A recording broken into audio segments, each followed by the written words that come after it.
With us right now from our studio in Harrisburg, capital of Pennsylvania, Congressman Scott Perry, a brand new congressman. He's a freshman. He's on the Homeland Security and Foreign Affairs committees. He is, interestingly and relevant to this discussion, also a colonel in the United States National Guard, right, Colonel? That's correct, Army National Guard of Pennsylvania. What is it about the Benghazi situation, Congressman, that most, stokes your ire? What is it that really makes you angry?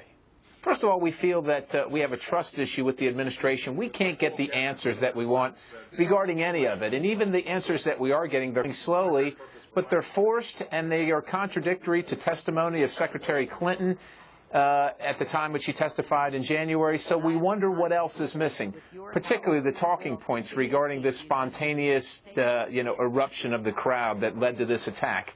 We found out now, most recently, if you've read the interim report, that those talking points were altered. The intelligence community made them. They were altered by the Department of State and by the White House. And, of course, the Secretary acted in her testimony like she had nothing at all to do with them. So if we wonder if she's being disingenuous and not forthcoming about those things, what else is there? We can't get answers, Geraldo, and it's vexing not only to members of Congress but the American people, not the least of which is the families of those who lost loved ones.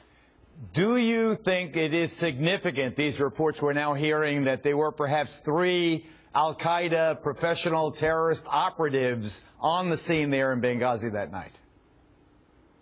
Of course we think it's important. We think it's pivotal and critical information. You've got to remember, the administration would like the American people to believe, and is reiterating the fact that al-Qaeda is now defunct and non-operational. That's just not true. These folks are ramping up. America needs to be secure, and right now, without answers from the administration, we don't feel that way. Do you believe lives could have been saved if there had been a different response to the emergency as it was unfolding that night? Well, I sure hope to believe so. I can tell you as a congressman and as a member of the Foreign Affairs Committee who has asked, we don't know what assets might have been available, who were summoned, who weren't summoned.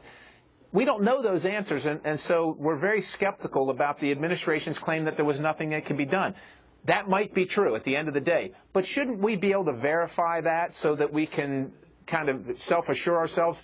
And isn't it important to know that for people serving in the future, what services and what assets are available to them when things go really bad? Because I can tell you, you're not as apt to hang it out there, so to speak, if you know that nobody's got your back. How do you respond now to this contention that there are whistleblowers within the State Department who claim there was a cover-up of the Benghazi, the true facts and circumstances, and wonder whether the truth will ever come out, whether it's been suppressed intentionally for political reasons? What's your response?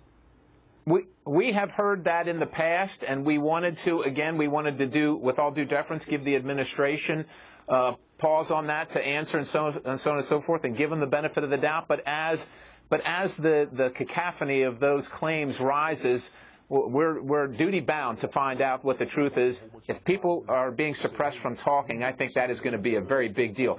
The fact that the President's secretary says, look, this is old news. You can't have it both ways. It can't be old news for Benghazi, so we shouldn't care, yet George Bush is still relevant. If George Bush is still relevant, then Benghazi is still relevant, and we need to get to the bottom of it.